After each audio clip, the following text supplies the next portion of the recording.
नमस्कार, जय जगन्नाथ। वैदेशिक मुस्लिम आक्रमणकारी द्वारा 45,000 रु ऊर्ध्व मंदिर भंगा जाइछि भारत वर्षरे। मुस्लिम आक्रमण बाद पड़िनी ओडिशार जगन्नाथ धाम। भारतर शिक्षा संस्कृति बर्बाद होइछि एही आक्रमणकारी द्वारा। एही आक्रमणकारी राक्षस साजिले भारतर शासक और आरंभ हैला मुगल साम्राज्य। भारत मां हराइला तार ऐश्वर्य, वैभव, भास्कर्य। मुस्लिम आक्रमण चतुर्धामूर्ति को रक्षा करने सेवायत माने जगन्नाथ, बलभद्र, सुभद्रा सहित सुदर्शन को केतेबेले बाली पोतिछंती तो केतेबेले चिलिकार केउ दीपरे लुचाइछंती। सेतिमे जगन्नाथ उद्देश्य कहा जाए, तू निजको निजे रक्षा कर, आमे तो छार मानव मातर। जदि बाड़ ही फसल खाइब तेबे काहाकू अभियोग करा जिवो। कारण दिल्ली सिंहासन रे आसीन थांती दुराचारी मोगल और तांकरी इंगित उत्कल प्रदेश सहित सारा भारत रे होउथाय दुर्धंसर लीला। मादला पांजीर विवरण अनुसार खोर्धा भोई वंशर द्वितीय रामचंद्र देव थांती शासन रे। सही समय रे उत्कल प्रदेशर सीमारे उपगत हेले विधर्मी आक्रमणकारी बाहिनी उत्कल को ध्वंस विध्वंस करबा पय। आधुनिक अस्त्रशस्त्र रे सज्जित विशाल बाहिनी ठारू युद्ध रे जितिबा सहज साध्य नुहे। एक समृद्ध राज्य को युद्धर दाबानल को ठेलिबा पय चाहू नथिले द्वितीय रामचंद्र देव। युद्धरे हारिले चतुर्धामूर्ति सहित श्रीक्षेत्र हेबो क्षत विक्षत।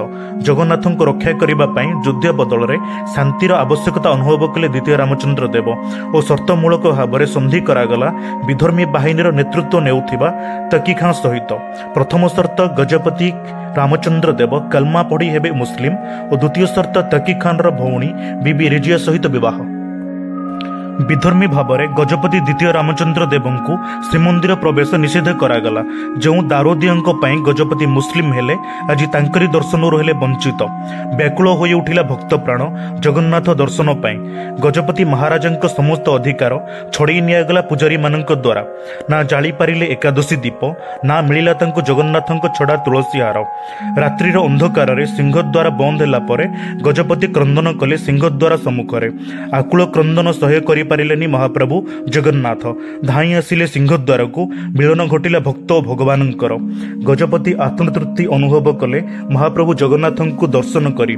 एपरि लुचाछपा घटना घटिला प्रतिदिन सकाळे देखागला कि रत्न सिंहासन ठारू सिंहद्वार जाए फूल तुलसी बिछोई होई पड़िबार। बड़पंडा यार कारण जानिबाकू जाई अधिया पड़िले जगन्नाथଙ୍କ पाखरे। महाप्रभु जगन्नाथ स्वप्न बड़पंडा को कहिले कि गजपति तांकर परम भक्त और तांको रक्षा करिबा पई गजपति मुस्लिम होइछंती। गजपति को देखा करिबा पई से प्रतिदिन राति सिंहद्वार को जाउछंती। एकथा प्रचारित होला परे भक्त वस्त्र भावग्राही भक्त पई सिंहद्वार गुमुटारे स्थापित हेले पतित पावन नामरे। जो पतित मानू श्रीमंदिर निषेध सेमानंकु कले पावन।